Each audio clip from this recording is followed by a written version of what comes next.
Let's talk Clayface. And we would have done this anyway, but I like the way you were like shocked into doing it by someone popping up saying, "You guys need to talk about Clayface," in the comments. It's one of our supporters, so I was like, okay, I'll I'll message you, see if you're available. It looks awesome, dude. It looks awesome. And the thing that's most noteworthy about this to me, because you may want to do a little backstory on, way more about Clayface than I do. Oh, I'll do some backstory. I know him from the appearances that he's had in the animated series and also the Creature Commandos. Yes. So that's presumably the same character. So I'm guessing that this movie is essentially a prequel.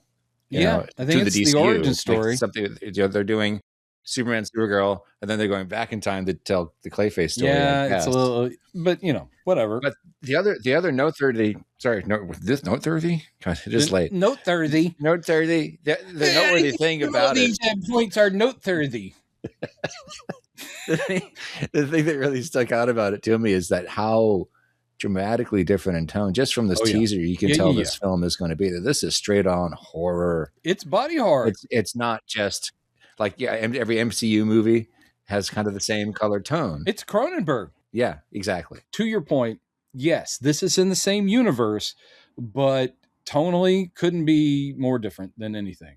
And you can also see, even in just this brief teaser, that the take is very strong. That's why I believe James Gunn responded. So it's like he opened the doors once he's in charge. He's like, who's got a script? Who's got the ideas? And of course, he's not going to listen to me, but he's going to listen to, names. So on Mike Flanagan, who says, I know it sounds weird, but I've got a Clayface and it's a horror thing. And I'm sure, James Gunn also loves some horror. And I'm sitting here, I bet he's just like going, ooh, really? Yeah. Clayface? Yeah. Let's take a look.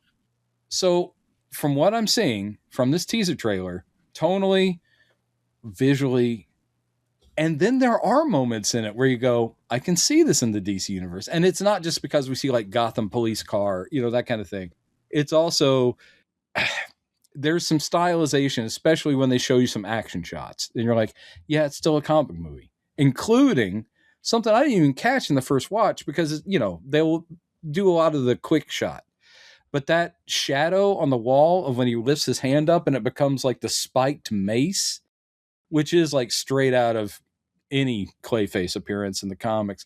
I'm just like, it's not just going to be subtle things like I can mess my face up and it becomes like Darkman. They're doing like I transform. Yeah. Which, of course, since we've seen Creature Commandos, are like that. If that's still Matt Hagen Clayface, then they're acknowledging occasionally he becomes like the gloppy giant that can change and all kinds of shit. Yeah. So that is what you were asking about before. So there have been a lot of Clayfaces. And John, of course, he's not wrong to snark because I love when they're sticking to source material. But I will also say, because sometimes the takes are so great and it's like, I'm not going to fight it. He's like, aren't you upset they're not using Basil Karlo? Basil Karlo is the Golden Age, is the first Clayface. He could not change shape. He did face makeup. Okay. And he was an actor. So what Flanagan has done is he skipped to the second Clayface from the Silver Age, Matt Hagen. And Matt Hagen wasn't an actor. He was like a soldier of fortune or treasure hunter guy. And he happens to, when he's looking for, I think he's swimming, he's like scuba diving, looking for like a treasure. And there's a glowing like meteorite that he gets exposed to. And when he comes out, oh my God, I'm losing body consistency and I'm this horrible clay creature and I can shape into things. The first Clayface couldn't. So the second one is much more like almost like Plastic Man, where it's like, I can only keep a stable look for a while. So he's a villain. He's also kind of tragic because it's like he can't, similar to Darkman, where it's like he can't hold on to it for long, so he can't have relationships because eventually it's like, and he'll go melty. So they essentially, Flanagan has combined them because he had the great idea of what if Matt Hagen is like this Tom Cruise popular actor. Then he gets, this is what I understand from the plot of the movie, a gangster apparently splashes him with acid. By the way, that happens in Gotham a lot. Just ask Harvey Dent. Okay. It's always bad guys and acid. Also the Joker. But anyway, and so his face is completely ruined. And I guess the storyline in the movie is he finds a kind of disgraced scientist lady who also becomes kind of a love interest. And they keep describing her as like, think about Elizabeth Holmes, where it's like there might actually be some good ideas there, but everything's untested. So her, I guess, treatments to try to help him is what turns him into like shape-changey Clayface. And of course, it'll be about him getting his revenge. So I think they're going anti-hero. Like, he's not full villain, and he has a right to be upset. But I assume it's going to be ultra violent. I mean, disturbing, and then on top of it, he's going to be, I'm assume, wanting to take out all those bad guys that did him wrong. So yeah, it looks like a combo of Clayfaces. It is in Gotham. I do wonder where this will be placed. I wonder how much mention of Batman there will be, if we get any. Right. But it looks great. Yeah. And the effects look amazing already. So if this is the same Clayface that we saw in Creature Commandos, who gets blown up by the way, sorry, a little bit of spoiler here for those of you who haven't watched Creature Commandos. Clayface figures into the latter half of the first season. One thing leads to another, but Frankenstein, he attacks Rick Flag Sr. and nearly kills him, but Frankenstein happens to be there, Frankenstein's monster, and saves him by electrocuting Clayface, which causes him to explode into much little Clayface bits. And they leave him there. We never find out what happens to him after that because it's not mentioned. I will assume, just like in a comic book universe, especially when you're something that's no longer necessarily human. Yeah, blowing him up in a lot of little Clayface bits. I'm like, yeah, and then 5 days later, he's like, oh, that hurt. I'm sure he just reconfigures and he's back. Well, that was my question. Is like, in the comics, is there a precedent for him reconstituting after something like that? Many a time. The third Clayface, which this isn't at all, is kind of a similar thing where they tried to go Mr. Freeze with it. A totally different character, not Matt Hagen. And the third one, I think, he's in a body containment suit because, again, physically unstable. And he even has like a helmet where you can see like the gloppy face underneath like plexiglass or whatever. I don't think he shapes into a lot of things. His thing is, his clay is like radioactive. Like, it's almost like Dr. Foster's, like it burns you. This is not that Clayface, but there have been many. But yeah, if they're going classic, and the one that we saw in the animated series, and the one that is Matt Hagen, who's the full body Clayface that can literally turn into stuff and hold the shape for a while, or just turn his body into weapons. And he can change the hardness for a bit, not permanent. Like I said, there have been great stories where he's been blown apart, and then someone goes around collecting the pieces, or like a worm, somehow like the pieces know where each one is, and it's like every part of him is him. So it's like, oh, I need to come, and this one, and then he just puts himself back together. I'm not sure he can be killed, but the comics are that, like, they'll go, definitely the end of Clayface, that was it, and then 5 years later someone's like going, but so it looks awesome. And the use of that Flaming Lips song, which of course is a cover of it, but it's just great choice. Chef's kiss.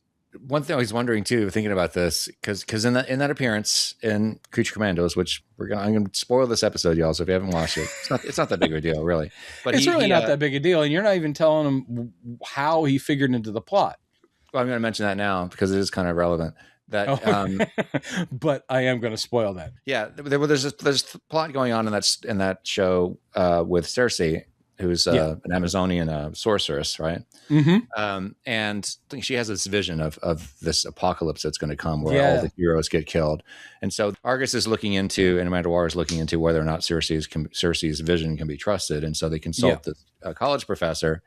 Well, it turns out the college professor at some point was actually killed, assassinated, and replaced by Clayface. And imitated by Clayface. And before this happens, we see Rick Flag Sr. They're going to investigate this, to check on her. They're kind of spying on the professor through the window in a lecture room, and the professor's there and is very inappropriately like making sexual advances to the female students in the classroom and stuff like that. Yes. That doesn't seem very professional. Then they follow her home, and then it's just like you say, she sits on the couch and he goes, and just like yeah, relieving the effort of maintaining that shape. If this is the same character, making Matt Hagen an actor, that would be perfect, because yes, he can assume another shape that's even like a woman, and his acting skills will come into, because he's not like he's absorbing memories. It's not like that stuff.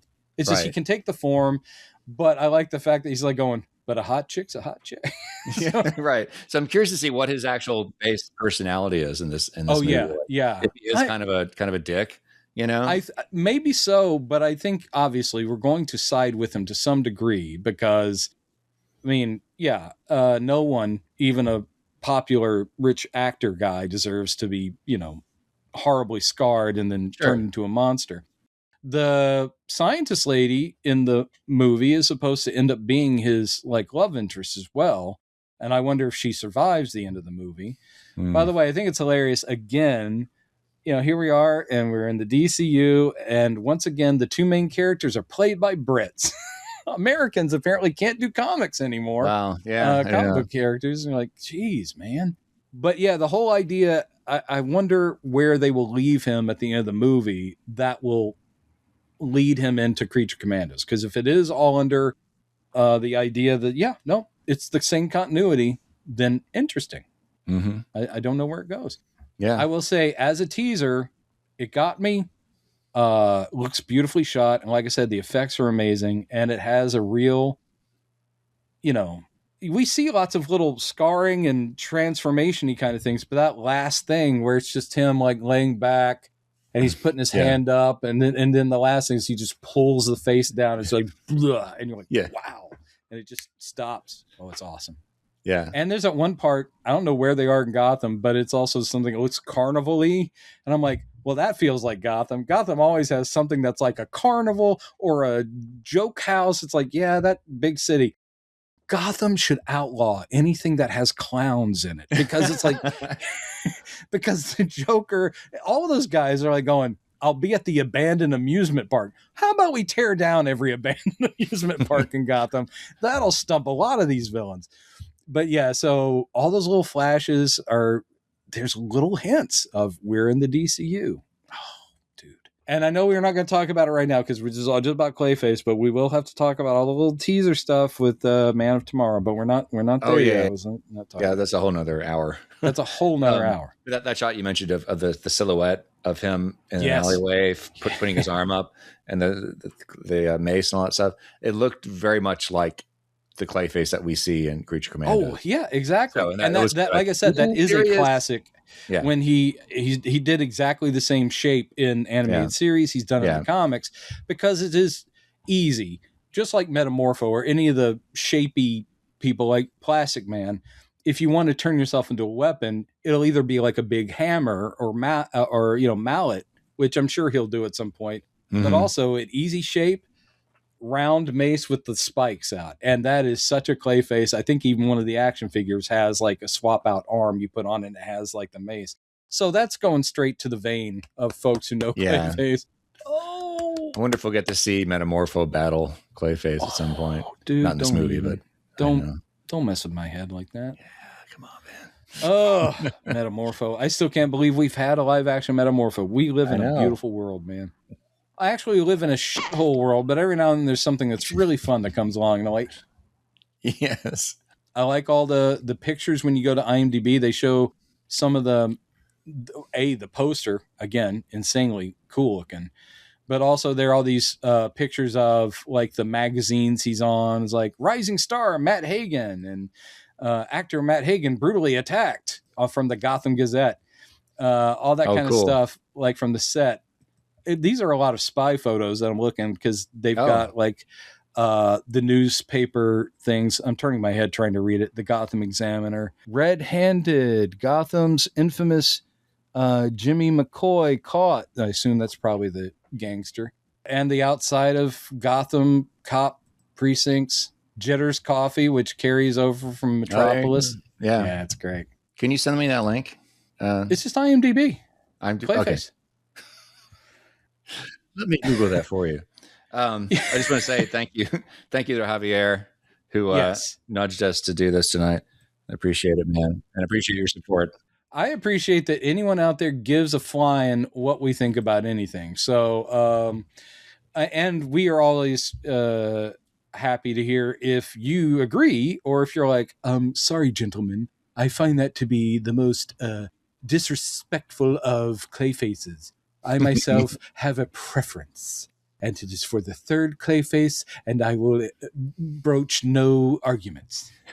But yeah, we appreciate the back and forth. So if you're as excited as we are, again, no one would have told me, 5 years ago that I would be excited about a Clayface movie. I know. And even when it was announced and they're like, and James Gunn's like, I promise you the script's amazing and it's Flanagan, it's going to be great. I was still like, yeah, but Clayface. Then you have to see it. Then you have to see evidence and it looks like it'll be awesome. So yeah. They've got our money. All right. Well, there you have it. On that, we're not going to go back to sleep because literally it's like 2 a.m. But we wanted to get this out pronto. And by the way, if people are wondering, this is P-Saps after hours. Okay, this is late night P-Saps. It's a good thing you got that ring light because I wouldn't be able to see you at all. It's true. And actually, it's very true because my overhead light, it went out. I haven't replaced the bulb yet. So during the day, you can't tell. Last week. It went out. Yep. We have a documented proof of it. Actually. And the whole thing is, so I was like, yes, thank God I have the ring light. Otherwise, this would be me. Yeah. Hey, P-Saps. Let's talk Clayface. Okay, there we go.